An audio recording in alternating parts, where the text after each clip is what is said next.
Y ya estamos grabando con Ariel Goldstein, que es sociólogo argentino, investigador.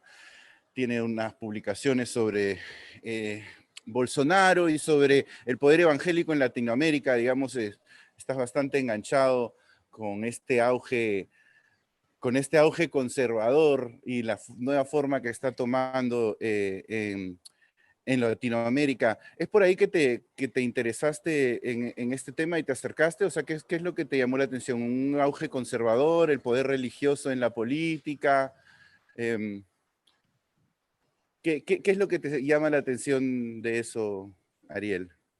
Bueno, gracias Jaime por invitarme a esta conversación. En principio yo estaba con lo de Brasil, una cosa que hice varios años, el tema de la política en Brasil, y de repente apareció lo de Bolsonaro, ¿no? Yo había viajado a Brasil en 2018 antes de la elección y había dado algunas charlas en la Universidad de Brasil y hablaba un poco de lo que significaba para mí por primera vez la existencia de un candidato de derecha radical, como le dicen, en la política brasileña, cosa que los brasileños en sí no lo percibían muy en serio como una amenaza o algo que pudiera convertirse en realidad.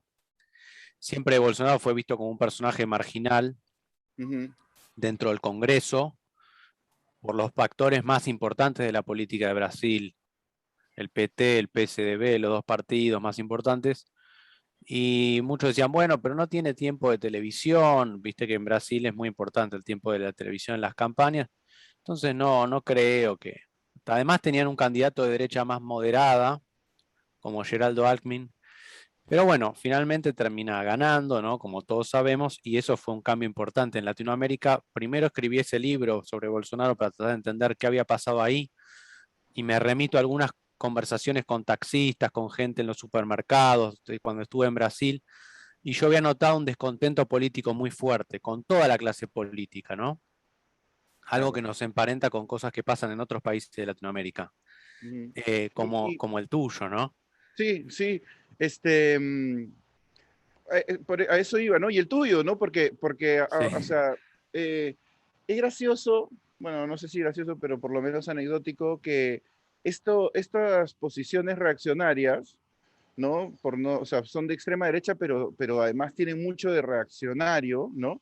Vienen justo después de gobiernos, claro, que están manchados de corrupción, pero que tienen discursos de inclusividad social, digamos, que se pintan de ser, aunque no necesariamente se les crea, pero a veces sobre el papel, los buenos de la película, ¿no? O sea, en el sentido de eh, eso que tú dices de cuando llegaste a Brasil, ibas hablando con los taxistas y la gente, claro, venían muchísimos años de gobierno del Partido de los Trabajadores, ¿no? Y tenían y habían, ¿te acuerdas que cuando hicieron el Mundial, tenían a la gente protestando afuera? O sea, había un fuerte claro, descontento que yo supongo que se exacerba al estar dirigido hacia una clase política que en teoría se ha jactado de representar ese descontento, porque o sea, hoy en día tenemos, claro, Bolsonaro sale y dice estas cosas, pero él no sale y dice, yo voy a por los más necesitados, yo voy a por todos, a que todos se sientan parte de este proyecto. Va un poco a, yo voy a sacar a todos estos sucios del poder, vamos a cambiarlo todo, ¿no? Un discurso claro. que antiguamente era de la izquierda, de alguna manera, ¿no? La izquierda entraba, por lo menos en Perú muchas veces se vende así, ¿no? Y comparándolo también con el ejemplo de Trump en Estados Unidos, que es un poco, no sé si la versión exaltada de todos estos fenómenos, este, le quitan un poco ese discurso, ¿no? Y hay esa especie de revancha ante cierto grado de injusticia social. Eso es un poco lo que pasó en Brasil, supongo. Casi que elegimos a cualquiera que ya no venga de este status quo, ¿no? Tal vez ese carácter así de, no discreto, porque creo que nunca ha sido discreto Bolsonaro, pero sí escondido, ¿no? El hecho de que no haya tenido tanto tiempo de televisión o que no haya sido percibido tal vez como parte del establishment, haya sido lo que le favoreció al final. O sea, supongo que había mucha gente que no lo conocía también. Sí, sí. Es llamativo porque es un tipo que a la vez estuvo mucho tiempo en el Congreso de Brasil, o sea, él se vende como un outsider, Ajá. pero eh, hace tenía 6 mandatos en el Congreso, todos sus hijos son diputados, están en la política, concejal por Río de Janeiro, o sea, pero la gente, ya claro, creyó que él representaba la nueva política, lo nuevo, vamos a sacar toda la corrupción que hay en Brasilia, cuando él fue un personaje de Brasilia durante mucho tiempo. Pero hace poco, hace unos días, salió una encuesta previo a las elecciones en Argentina que a mí me llamó mucho la atención, que era de Ipsos, y la encuesta se Ujú. llamaba Sistema Roto, ¿no? Entonces preguntaba más o menos distintas preguntas a la gente respecto de, bueno, ¿cuánto cree que los políticos no lo representan o que son unos corruptos o que están enriquecidos y no lo representan? Todas preguntas en ese estilo. Me llamó la atención, bueno, primero el alto porcentaje de gente que descree en el sistema político en los distintos países de América Latina, ¿no? Ujú. En Perú, Colombia, Brasil, con las, digamos, las tasas más altas, pero la Argentina también se sumó a esa ola últimamente, y eso me llama la atención, porque la Argentina tradicionalmente en los últimos años había sido un país que se había un poco mantenido, en cierta medida, un poco ajeno a la ola, digamos, populista más de romper el sistema.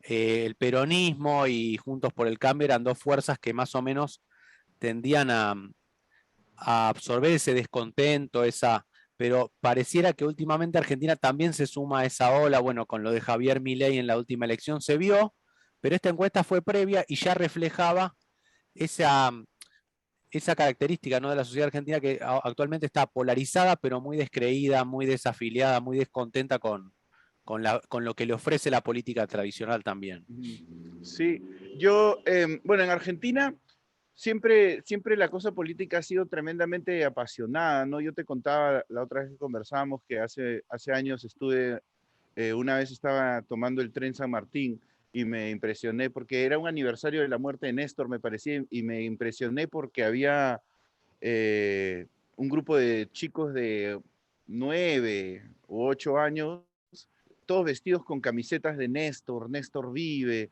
No solo eran camisetas kirchneristas, eran camisetas que exaltaban la figura de Néstor desde una perspectiva casi religiosa, ¿no? Y, y, y es algo que, claro, que yo siempre he sentido con respecto a la política argentina, que las personas, y con muchas otras cosas, ¿no? Ya también es parte tal vez de su idiosincrasia, pero ustedes cuando militan en algo, suelen militar de manera apasionada. O sea, yo siento que es como que cuando tú ves, por lo menos es la imagen que se ve, o sea, en el Perú nunca hemos visto algo como Cristina parada en un balcón así, cantándole barras a los de la Cámpora, ¿no? Que son como el grupo, ¿me entiendes? Eso nunca, o sea, puedes ver a Keiko Fujimori bailando en un estrado, en una campaña, o si ves algunos actos así de populismo masivo y contacto con la gente, pero no como ella que salía, ¿te acuerdas a ese, como, no sé qué salón es, pero hay como un salón que tiene como una, solar en el medio y ella se ponía en la escalera y movía los brazos y la gente abajo le cantaba barras de fútbol, ¿no? Entonces, Sí, esa es la fuerza del peronismo, me parece también. O sí, sea, ¿no? eso fue Perón, fue Evita, ¿no? Hoy es Ujú. Cristina y fue también Néstor Kirchner, pero sobre todo Cristina tuvo esa cosa más afectiva y sobre todo a partir de la muerte de Néstor, ¿no? Ahí se genera más el mito, ¿no? Néstor vive, toda esa cosa, Claro. que ha aprendido mucho, pero igual eso se está agotando, ¿no? Ujú. En uno de los últimos actos de previo a la campaña, o durante la campaña, eh, Cristina hace una mención a un rapero, no sé si, a un trapero, no sé si lo No, conocen no ahí lo en Perú, que se sabía. llama Elegante, Elegante. No. Ella dice, bueno, he escuchado a este trapero, es muy importante. Y yo me digo, pero ¿y esto por qué? ¿No? Porque bueno, Cristina empezó a darse cuenta que tiene un gran olfato político en algún punto, ¿no? Pero Ujú. que estaba perdiendo el apoyo de los jóvenes, ¿no? Los jóvenes que habían estado en la cámpora, que toda esa integración política de los jóvenes, eso empezó a perderse porque hoy me parece que está predominando una apatía muy fuerte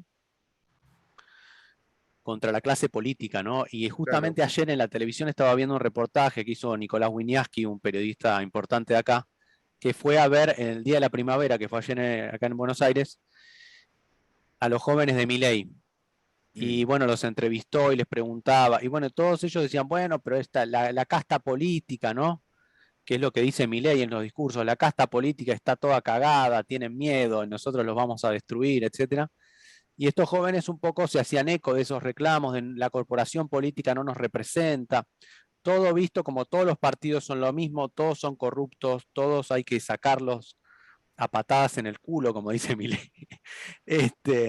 Pero obedece, en algún punto, él se hace eco de un reclamo que es real, que es la clase política parece que a veces actúa más en su propio beneficio y se protegen entre ellos. Y la Argentina está en una decadencia tremenda también. En los últimos años, ayer estaba conversando con gente que decía, bueno, cuando uno piensa en el año 74, la sociedad argentina era una sociedad de pleno empleo, una sociedad con muy baja pobreza, y hoy la sociedad argentina tiene 50% de pobreza, 7 de cada 10 niños son pobres, que es dramático eso, porque eso es el futuro hipotecado, el futuro Claro. destruido. O sea, en 20 años esos chicos van a ser grandes y van a representar el futuro de nuestro país y van a estar por ahí, no reciben la alimentación adecuada, la educación adecuada hoy, y eso va a tener consecuencias dramáticas para nuestro país. Sí, claro, Y eso es lo que está claro. pasando hoy, es un escenario desastroso. Mm. Así que en algún punto uno también puede entender eso que le pasa a los jóvenes, que muchos se quieren ir del país. Es muy dramático lo que está pasando en la Argentina, me parece. Sí, sí. Y además son momentos extremos que luego van tomando forma como la deban tomar, ¿no? Porque mira qué gracioso eso que dices del discurso de Milei y las castas políticas, ¿no? El establishment de alguna manera. Es el mismo discurso que tenía Pablo Iglesias en España hace como 10 años, ¿no? Las Exacto, castas, vamos a cambiarlo todo. Y es gracioso porque terminan entrando y adaptándose un poco ellos mismos a la norma, ¿no? Entiendo que, volviendo un poquito a lo de Bolsonaro, ahora mismo está con una gran desaprobación y ya están dándose marchas en contra y a favor, porque la gente pues con el tiempo se empieza a dar cuenta que son los mismos discursos, ¿no? O sea, esto que has comentado de Cristina con lo del rapero elegante, me ha llamado la atención porque me ha hecho recordar a un suceso que se dio en la última elección gringa, ¿no? Entre Hillary y Trump, en la anterior, perdón, y que fue que a Hillary le invitaron a un programa de televisión, un programa de radio, pero que también estaba grabado, eh, que es muy popular entre los afroamericanos. Y le preguntaron, ¿qué cosa tú no dejas de tener en tu bolso, no? Y Hillary dijo, mi salsa picante, sacó su salsa tabasco, que eso es algo que hacen muchos afroamericanos en Estados Unidos, pero que jamás lo hace una mujer como Hillary Clinton. De claro. ninguna manera es verdad, ¿me entiendes? Y se tomó como eso, ¿no? Y entonces son estas cositas que evidencian este, ese carácter performático del político, ¿no? Cuando tú dices, claro, se va sintiendo que la gente trabaja, o sea, que los políticos trabajan para su propia agenda y no para la gente, un poco que siempre lo hemos asumido, pero ahora se hace demasiado evidente porque la gente está muy atenta, ¿no? Yo siento que la era de la comunicación y la pandemia los han puesto todos frente al televisor, de alguna forma. Entonces, claro, tienes a todos esos chicos que ya están hastiados de discursos como los de Cristina, no le van a creer lo de elegante jamás, y sale Milei con este discurso reaccionario, es el nuevo rebelde, ¿no? De alguna manera han girado, ha girado el paradigma y ahora él es el que se opone al status quo, ¿no? Él es el que viene acá a cambiar las cosas. Así su discurso se asemeje pues a cosas clásicas o sea, a la larga, ¿no? Tampoco, no es que trae necesariamente nada nuevo. O sea, él plantea este anarcocapitalismo que en teoría nunca se ha aplicado en el mundo y tiene casi la misma, no sé, siento que tiene el mismo carácter ilusorio de cuando alguien habla pues, de la utopía comunista, ¿no? Sí, hay una cosa que dice una antropóloga que se llama Rosana Pinheiro Machado, que ella dice, bueno, miremos qué pasa en las distintas derechas de la periferia, ¿no? Ujú. Dice, bueno, en lugar de pensar en relación con Trump o la derecha europea, vamos a ver, bueno, veamos Bolsonaro, veamos un Duterte, que es uno que está en Filipinas. Sí, ¿Qué dicen esos tipos? Dice ella, ¿no? Esos tipos dicen, bueno, eh, usted es la persona elegida, ¿no? Você é o cara, así como dicen en Brasil, ¿no? Vos sos la persona, lo que falla no sos vos, son los políticos, ellos tienen la culpa de lo que te pasa. Vos haces todo bien, te esforzás, sos un trabajador, etcétera. Pero los políticos te están trabando, o sea, los políticos como enemigos, ¿no? Le ponen ahí. Entonces, la cosa del sujeto individual construyen un imaginario del sujeto individual, emprendedor, que se esfuerza y que prospera, ¿no? Que es una persona que se hace a sí mismo, que va bien con la cosa del individualismo más tipo neoliberal, y eso también está presente en el discurso de Milei, ¿no? O sea, eh, que van también muy bien en la línea con toda esta transformación que se ha producido en el capitalismo actual, de los Uber, de la uberización de la economía, de ser tu propio jefe, de toda esa cosa.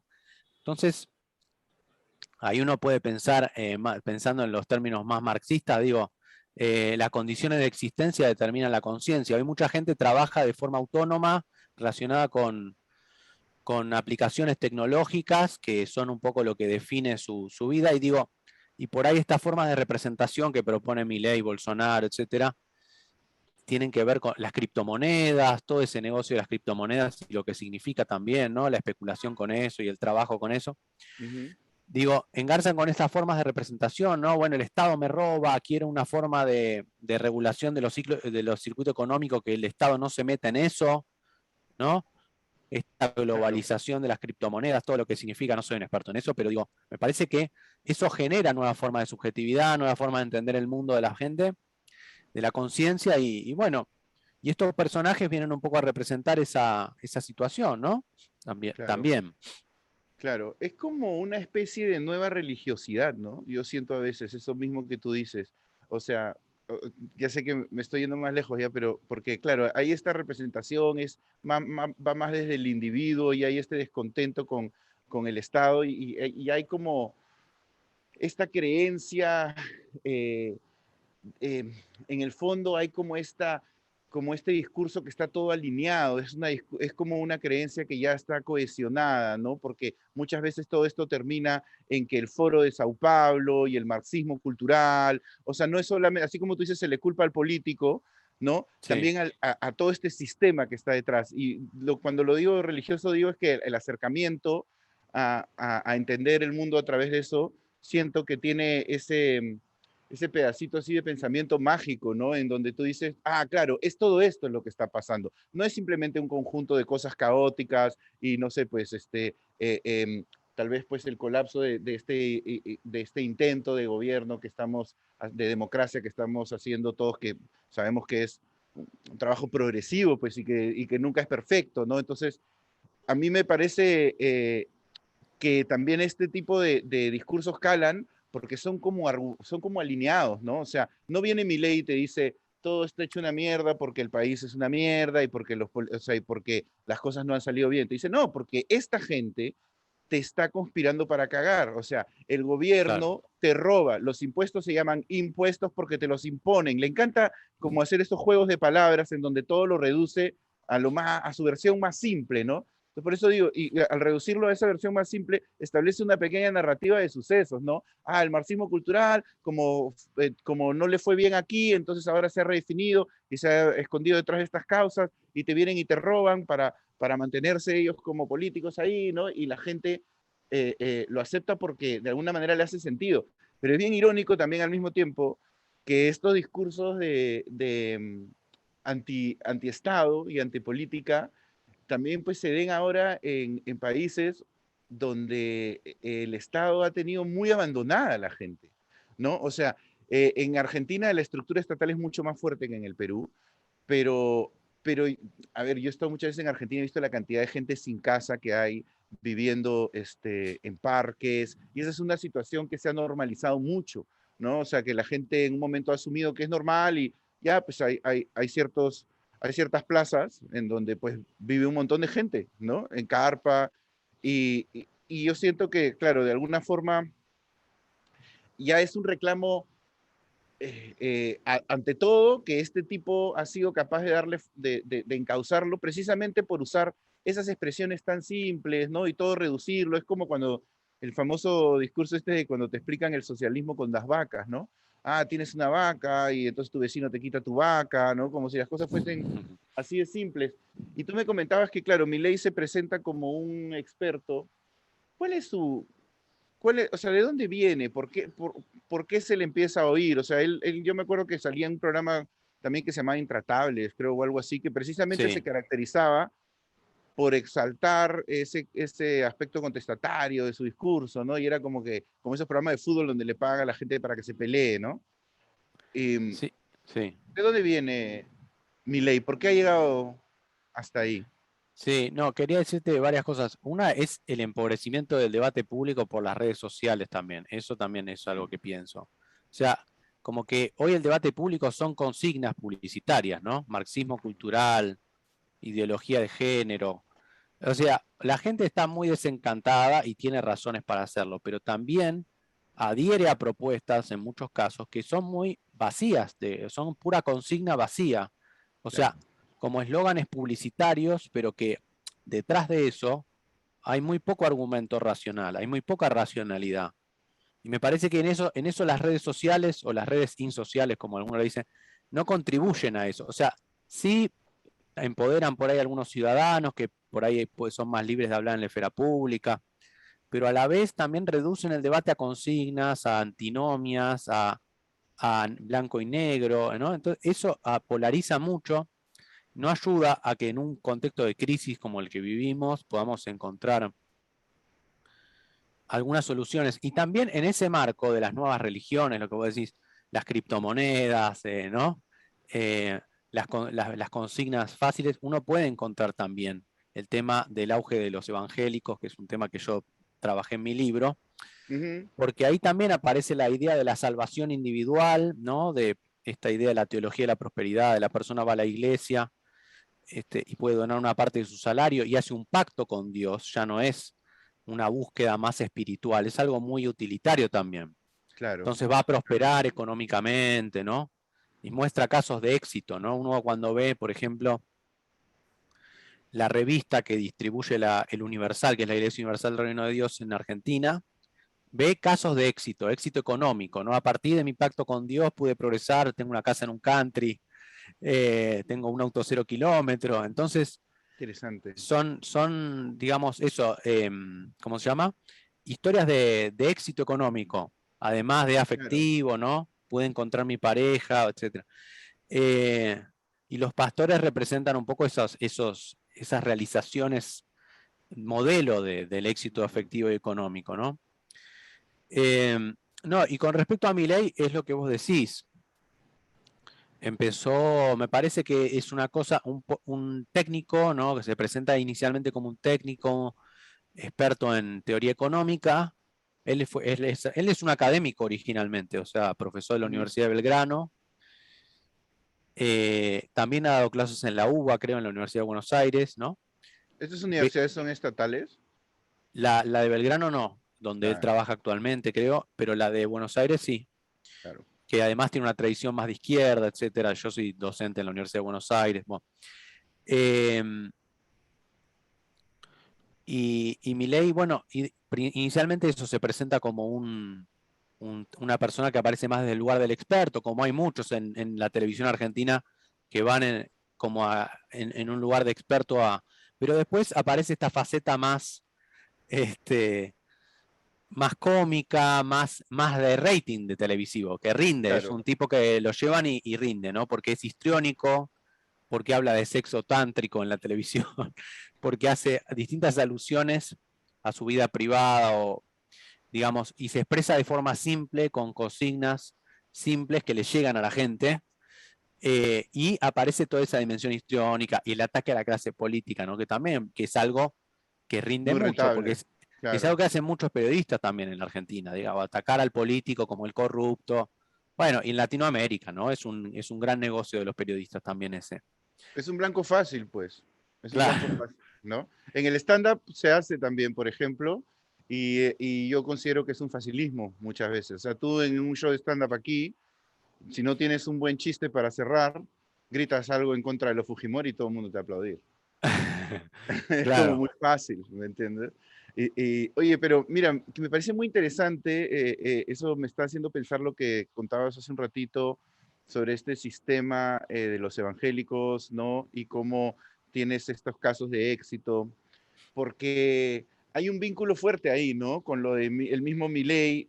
O sea, y yo tengo un buen amigo musulmán, se convirtió al Islam hace muchos años, y entonces me puse un poco como a mirar algunas cosas sobre el Islam que me parecían interesantes y encontré como una relación con los evangélicos que siempre me ha resonado, que es que cuando tú, o sea, si tú eres evangélico al mismo tiempo que si eres musulmán, normalmente el líder religioso al que sigues es una persona cercana, ¿no? Es como el líder casi que de tu barrio, de tu zona, ¿no? Los musulmanes se organizan así, por eso se les mezcla la política con la religión también tan fácilmente, y un poco creo que lo mismo que pasa con los evangélicos. Pero claro, este caso de éxito no es pues un Papa Francisco que vive en Roma como un rey, ¿no? Es un tipo con una creencia parecida a la tuya, que a través, como tú dices, de acercarse a Dios, obtiene éxito y lo ves como un líder de tu comunidad, ¿no? Son como pequeñas comunidades que se unen en base a su fe, no son misas, ellos te dicen, no, no, los evangélicos no hacemos misas, hacemos celebraciones. El sacerdote no está vestido diferente, porque no es sacerdote, es pastor, ¿no? Se le trata de Claro. hermano, hay como una horizontalidad. Y que yo siento que ese es una similitud con el Islam. Y ahora con lo que dices de Milei, de alguna manera también un poco eh, hay un eco ahí, ¿no? Porque no solamente son estas cosas simples, sino como tú dices, es un tipo que empieza hablando en la tele, no es Macri, ¿me entiendes? Hablándote de la derecha, que Macri es como un millonario, ¿no? Es como el ejemplo de un capitalismo así, exitoso, digamos. Y Macri es la élite argentina, digamos. En algún Exacto. punto, la voz, la dicción de Macri, Colegio Cardenal Newman, digamos, un colegio Ajá, tradicional, católico. Eh, Milei no es eso. Milei viene de un hogar de clase media, media baja, y le habla más al pueblo, quizás, en algún claro. punto. Y Macri también lo logró en su momento y después lo perdió, quizás. Pero, pero eso es un personaje que viene más de abajo Claro, socialmente, hay ¿no? más identificación, ¿no? Hay más identificación. Uno puede proyectar sobre él. Y tiene además esta pinta de outsider que la refleja hasta en el pelo, ¿no? El Sí. pelo que es como, me hace acordar a Boris Johnson, ahí. Y es un poco como, sí, pues, no es que aparecen estos Trumps alrededor del mundo, sino que la gente los empieza a buscar, ¿no? Se vuelven utilitarios. También Y, los medios le dan mucha lugar ujú. a Milei. No digo que el fenómeno Milei se explica porque los medios le dan mucho lugar, pero es un factor que contribuye también. Claro, es parte de Porque todo el digo, fenómeno, ¿no? porque digo, no hay ningún personaje de la izquierda a la cual, por ejemplo, los medios le den el lugar que le dan a Milei. Vení a hablar a todo el programa de lo que quieras y además los periodistas son muy complacientes con Milei. No lo cuestionan y a veces dice cosas que son muy fácilmente cuestionables. Ujú. Otras no, porque es un tipo formado y que tiene ideas bastante formadas de lo que piensa, aunque yo no las comparto para nada, pero digo, pero a veces también son muy complacientes los periodistas porque parece que ese neoliberalismo radical que él plantea en el mundo ha generado muchos problemas también, no es algo que realmente haya funcionado en todos los países, digamos, y sin embargo, cuando él plantea esas ideas, ¿no? De privatización de todo, en medio de una pandemia donde sabemos que el Estado tuvo un rol importante también. Claro, Entonces, y él planteaba, bueno, no, abramos todo, que se abra todo, la cuarentena es un engaño, pero también del otro lado nuestro gobierno tuvo una de las cuarentenas más largas del mundo, digamos, también fallaron en eso, pero digo, entonces le da pie a él para decir eso, pero digo, eh, bueno, creo que son complacientes algunos periodistas con Milei porque él lleva la agenda a la derecha, digamos. claro. Como que al sistema que está más corrido a la derecha le funciona un tipo así, porque te corre la agenda a la derecha y va dejando a la izquierda cada vez más fuera del sistema, más marginal, más afuera, ¿no?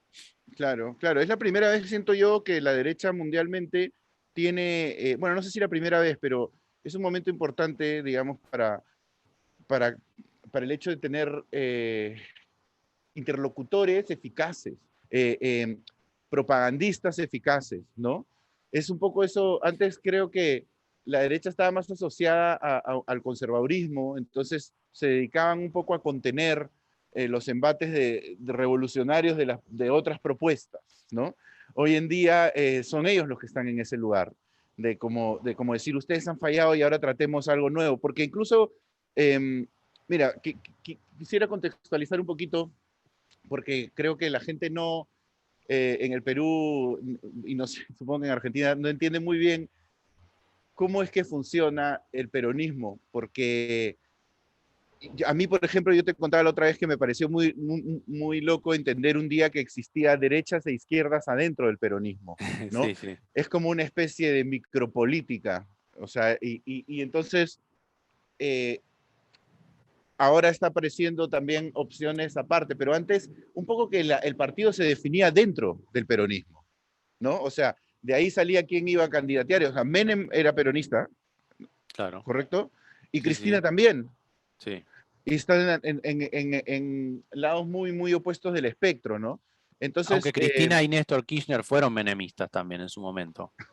claro, Pero dale, seguí adelante. claro, sí, bueno, claro, ahí supongo que no habría habido mucha ideología de por medio, pero Claro.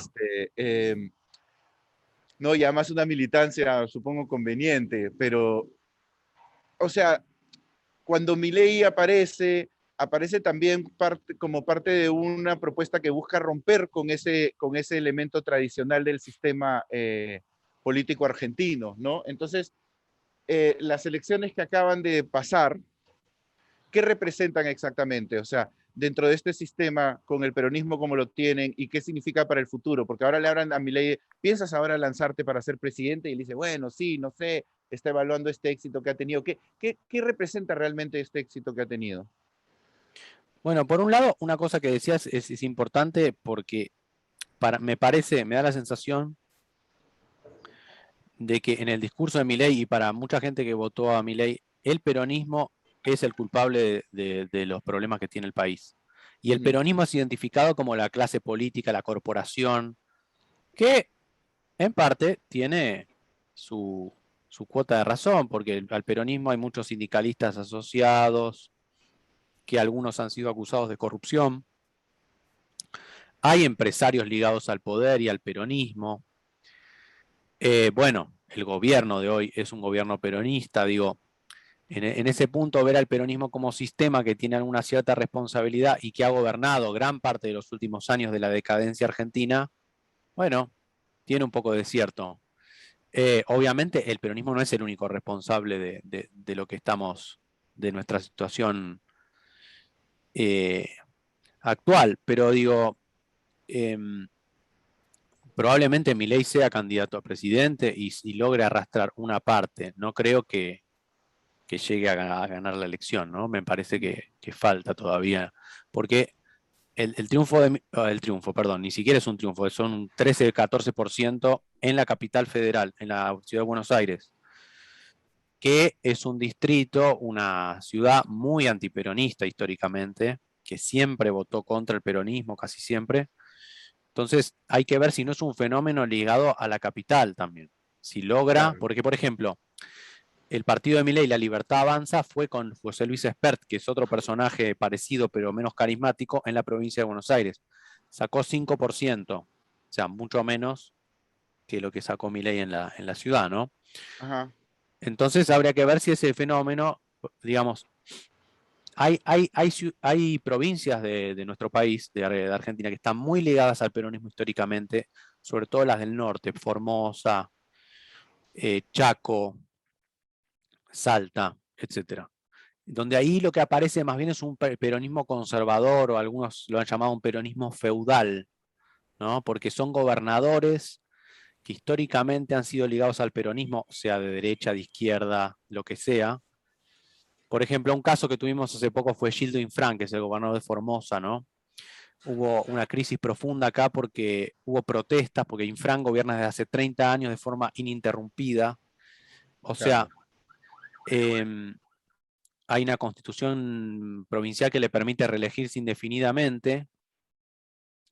Y hubo protestas y Infran salió a reprimir muy fuerte a las protestas Y Alberto Fernández, el presidente, salió a apoyarlo, ¿no?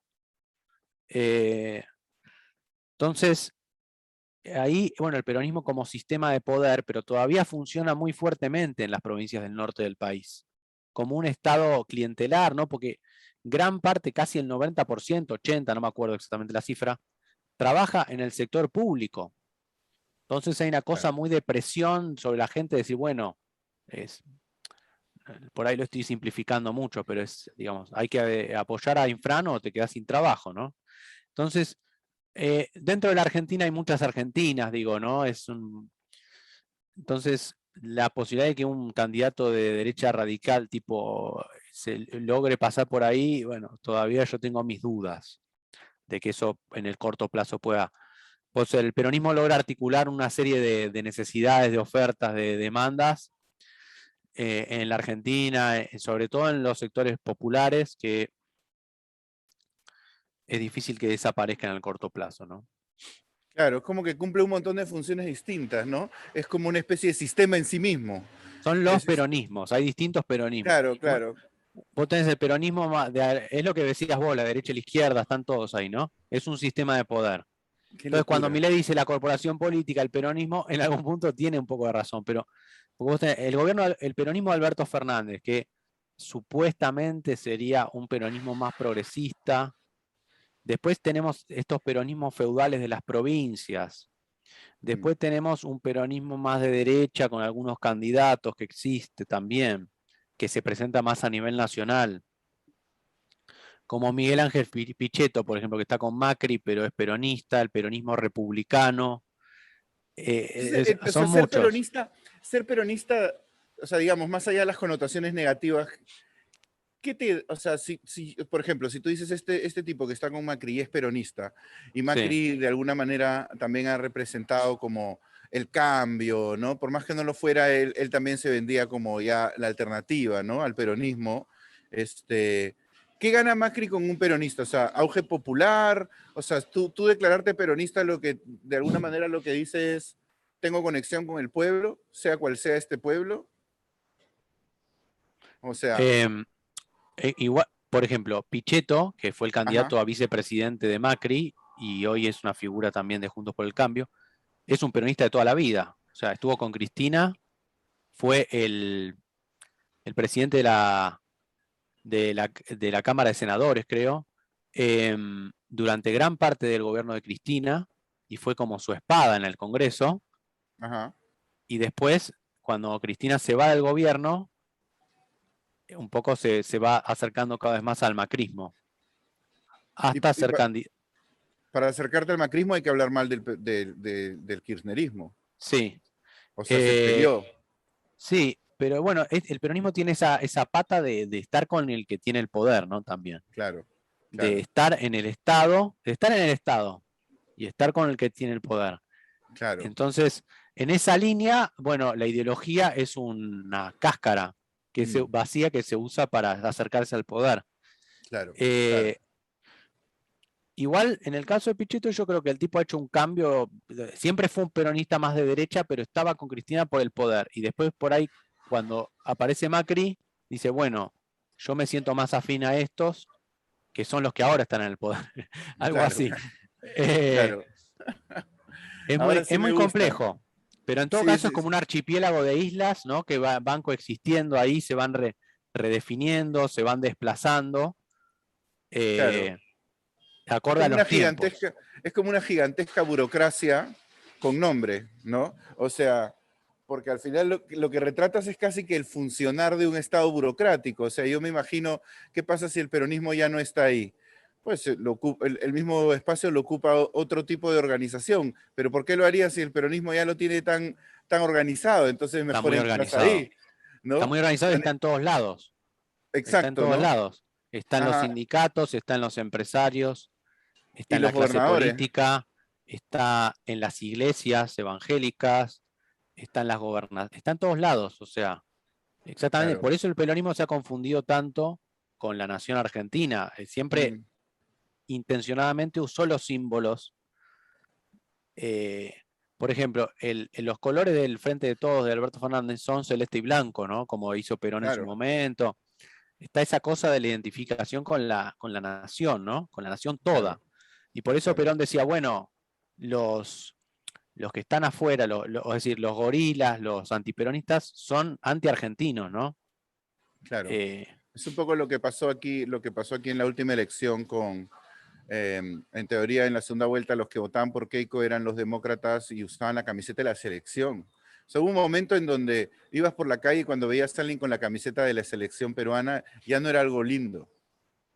O sea, ya no era como cuando fuimos al Mundial y todo el mundo andaba con la camiseta. Cuando veías a alguien con la camiseta de la selección, sobre todo alguien bastante pituco, ya significaba básicamente que estaban en esta narrativa del fraude, ¿no? Y de salvar al Perú del comunismo, ¿no? Y todo ese rollo.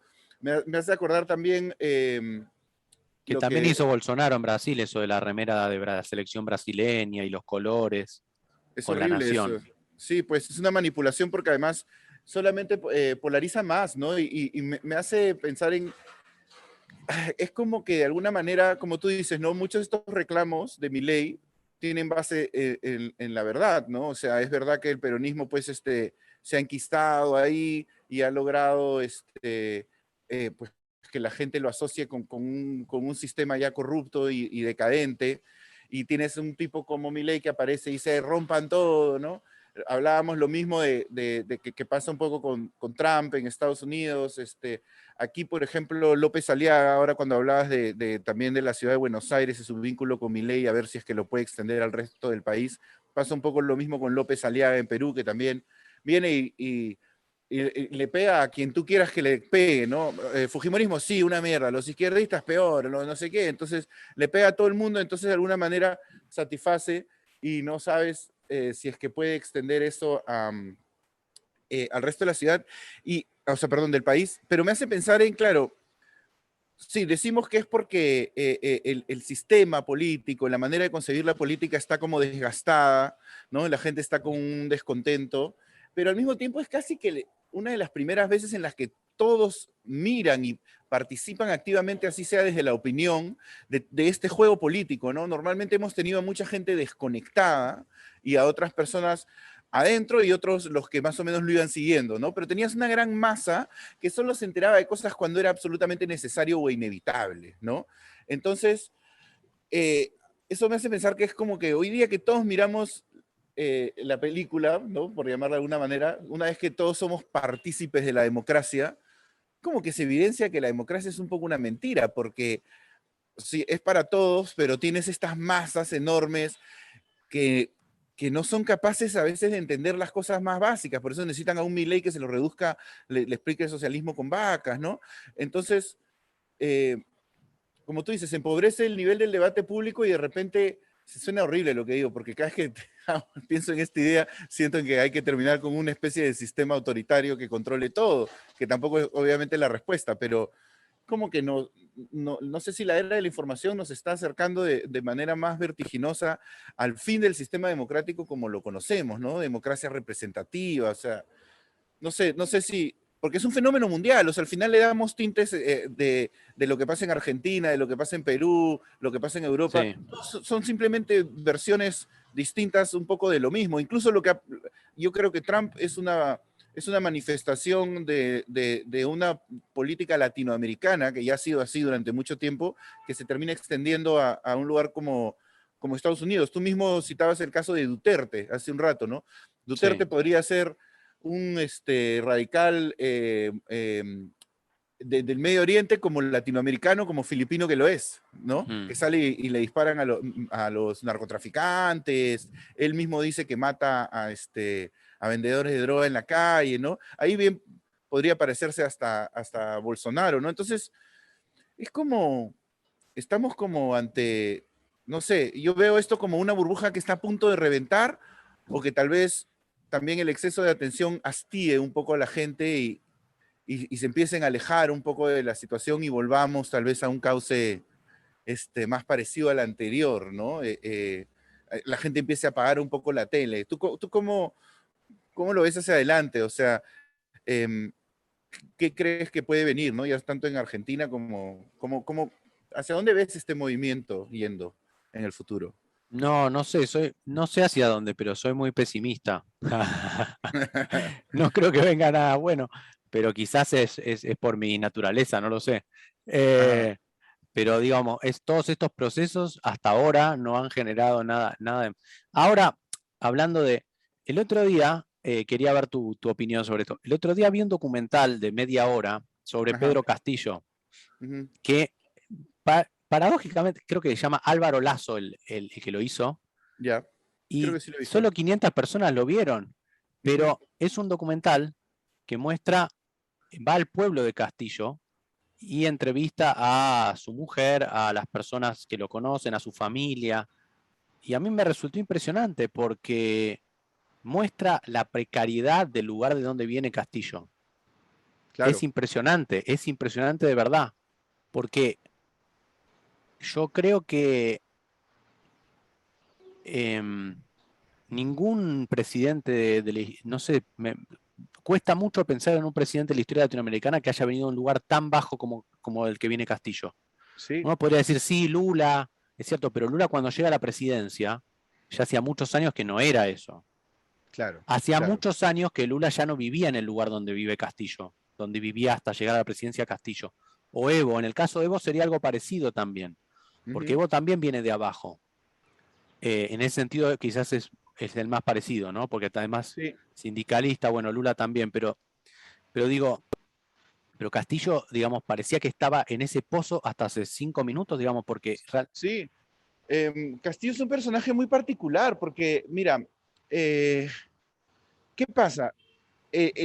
Mira, Vladimir Cerrón, que es el dueño del partido, que es era el presidente regional de Junín, él iba a ser el candidato a la presidencia de Perú Libre, ¿ok? sí, Y él tiene una serie de sentencias por corrupción y se pasó una ley que prohíbe a los sentenciados postular. Entonces claro, él perdió la candidatura y su intención era meter un poco de gente al Congreso. Realmente no tenían expectativa de llegar a donde llegaron. No, o sea, mucho menos de ganar la presidencia, pero ni siquiera de llegar a la segunda vuelta, ¿no? Ni de meter la cantidad de gente que metieron al Congreso. Entonces, eh, Cerrón se apartó y puso a Castillo, ¿no? Y él iba como vicepresidente, pero también le quitaron esa candidatura, o sea, no pudo tampoco ir como vicepresidente, pues por esta ley que te digo. Entonces, Castillo era eso, un símbolo. sí, Y, y eso, o sea, la mayor cantidad de características con las que cuenta son las características de símbolo. Eso que tú dices es totalmente cierto, pero no solo es eso, sino que es un maestro, profesor de escuela pública, pero no es ni siquiera un profesor de escuela pública que haya sido destacado. Él es un profesor de escuela pública que no pertenece ni siquiera al sindicato más importante, pertenece a uno más pequeño, ligado pues muy cercano a los senderistas, a los senderos luminosos, que sí, además está en contra de las evaluaciones a los profesores. El mismo Castillo no ha sido capaz de pasarlas. O sea, las claro, evaluaciones que él mismo las ha reprobado. claro.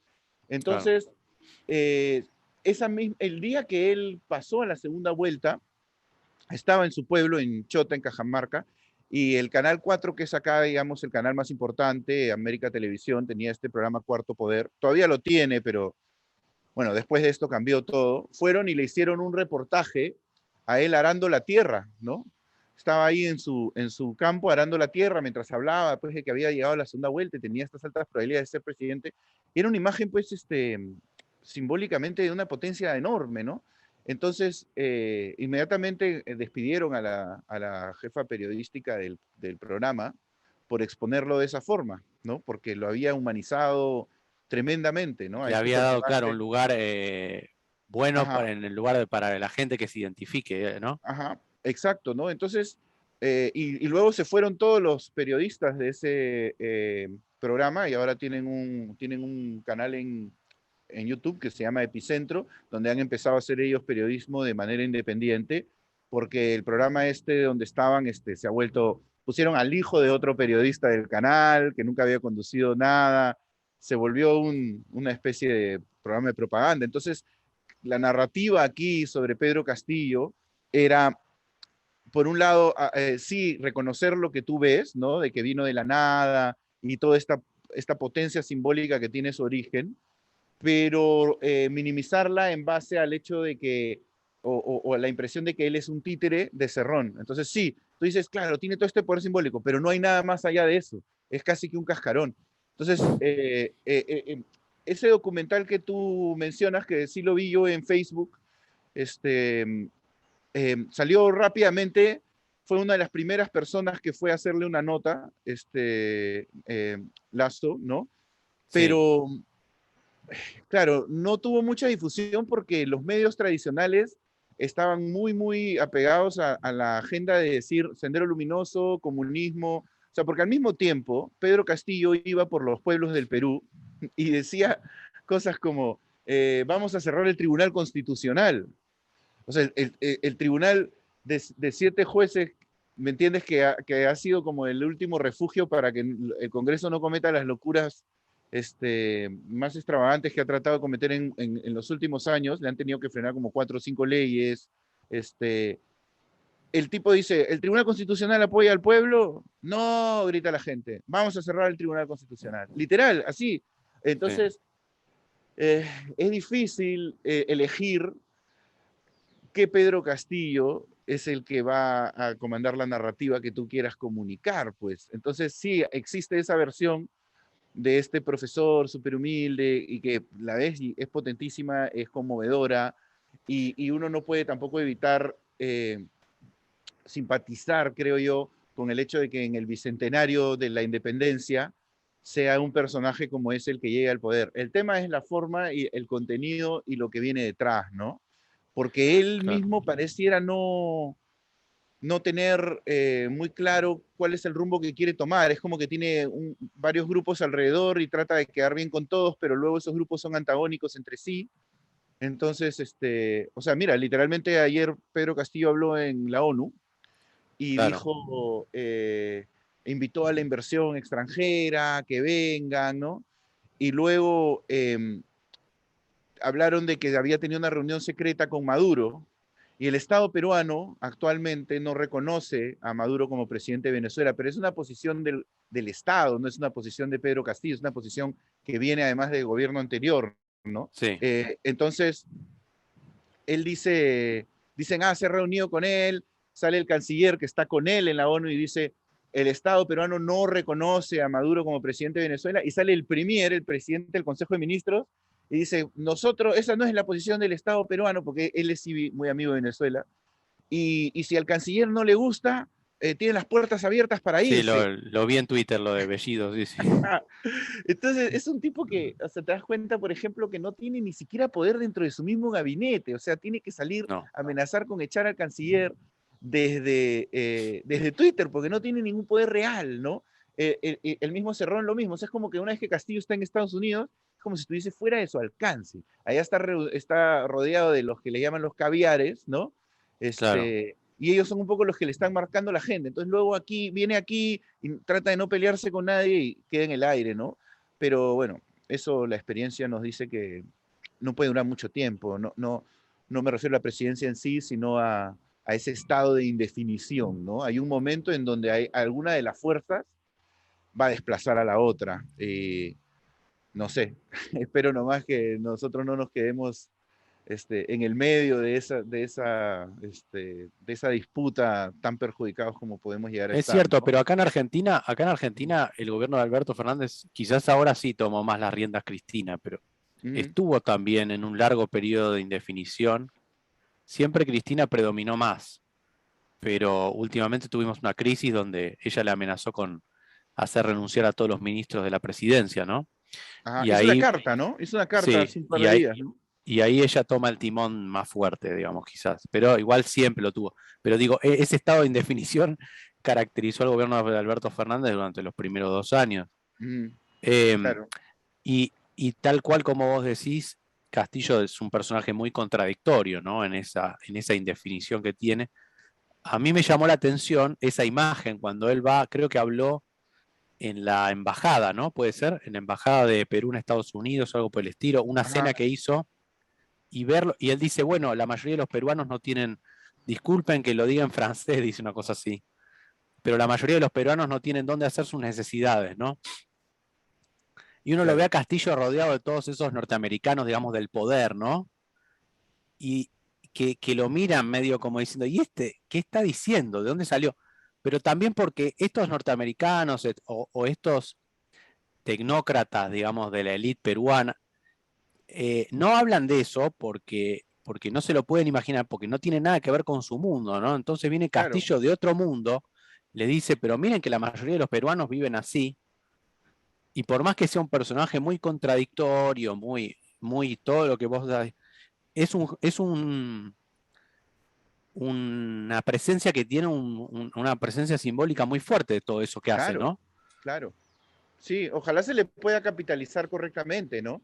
Esa presencia simbólica, porque sí yo creo que son símbolos que sí pueden hacer cosas positivas, siempre y cuando sean empleados de la manera correcta. Hasta el Sí, momento son puro populismo y pose, o sea, uno mismo quiere, o sea, yo mismo digo, pucha, ojalá pues se reformara de alguna manera, el gobierno tome algún un rumbo sensato en lo económico y mantengamos ciertos símbolos que nos permitan avances en lo social, porque sí, eso es muy importante en el Perú, porque luego todo se hace insostenible, pero no lo veo muy factible y claro. además no lo veo, o sea, no lo veo posible porque hay mucho descontento, ¿no? Y por ejemplo, cosas como lo de la ropa, que tú dices, ¿no? El sombrero, la pinta de él ahí en contraste con los norteamericanos. Su esposa fue con unos jeans y una camisa tipo grande, como una ropa casi de diario, ¿no? Eh, y ha sido tremendamente criticada, pues, por mucha gente acá de la derecha, más conservadora, que no se da cuenta que cuando se enganchan en esas narrativas, lo que hacen es darle poder a estos gestos, ¿no? Porque, ¿qué te importa, pues, si es que la mujer se pone esta ropa o la otra? Precisamente están yendo a dar un mensaje de humildad, como el que tú dices, ¿no? Y es verdad que acá existe una gran desconexión con esas verdades y al mismo tiempo a la gente le molesta muchas veces que las señalen, no solamente, ¿no? Como lo que tú dices de la gran mayoría de peruanos que no tienen a dónde ir al baño. En la pandemia apenas empezó y te decían, no salgas de tu casa, y tú decías, ya, pero en el Perú hay casi más del 30% de las personas no tienen refrigerador en la casa. Claro. Entonces, eso de quédate en tu casa y compra comida para unos días, es una falacia absoluta. O sea, no tiene, es una tontería. Esa instrucción se la estás dando a 4 distritos de la ciudad. Claro. ¿Me entiendes? Y esas cosas, pero sin embargo todos hacíamos como si, bueno, sí, pues es una realidad terrible, pero es como una de esas realidades terribles con las que estás acostumbrado a vivir cuando eres de un país sudamericano.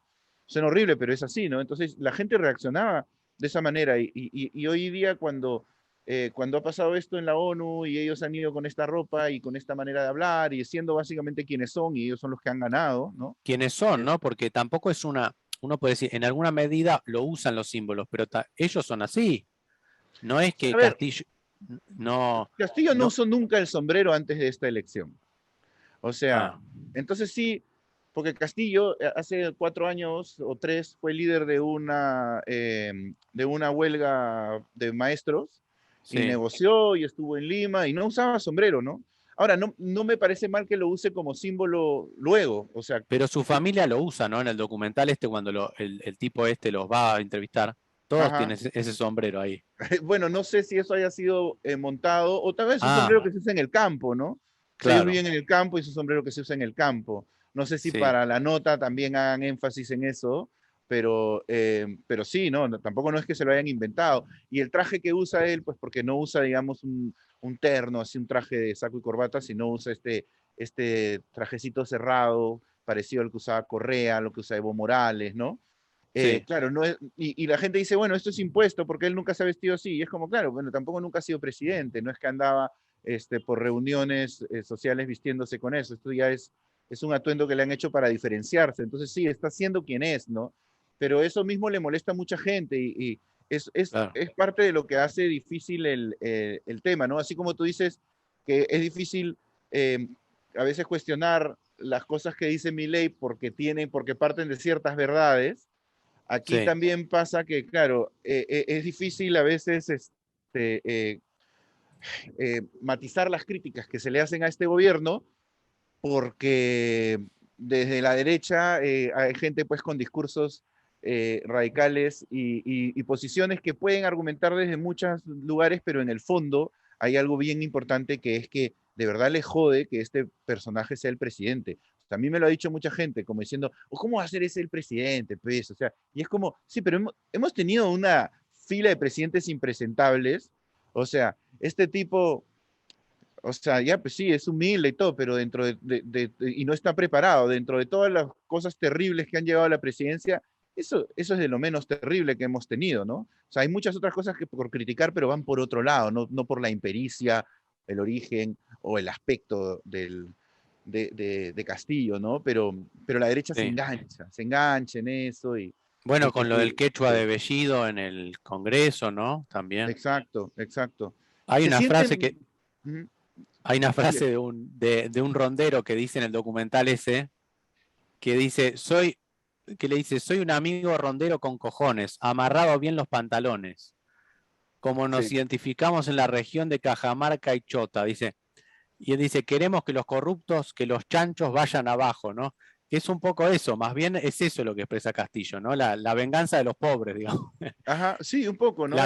Quizás a veces parece que solo se queda en eso, pero es sobre todo eso, ¿no?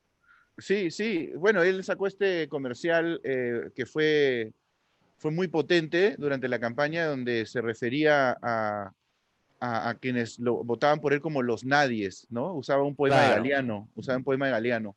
Y, y tenía pues una potencia brutal, ¿no? Y entonces, claro, y ayer en la ONU dice, en el Perú tenemos corruptos hasta para exportar, ¿no? Despotricando a los corruptos. Vladimir Cerrón tiene condenas por corrupción, no claro. acusaciones, condenas. Y durante las campañas, la unidad de alerta financiera avisa de delitos financieros, avisa que está constantemente tratando de sacar 1,5 millones de soles de una cuenta, que trata de hacer movimientos porque está tratando de salvarse y está investigadísimo ahora, puede terminar teniendo una prisión preventiva en los siguientes meses. O sea, por eso te digo, hay una distancia enorme entre esas cosas que Castillo dice, porque en lo simbólico funciona muy bien, pero luego Sí, la realidad, ¿no? Ayer también habló de violencia de género y tiene 3 ministros acusados por violencia familiar, 3, claro. entonces, en el gabinete, y no los echa.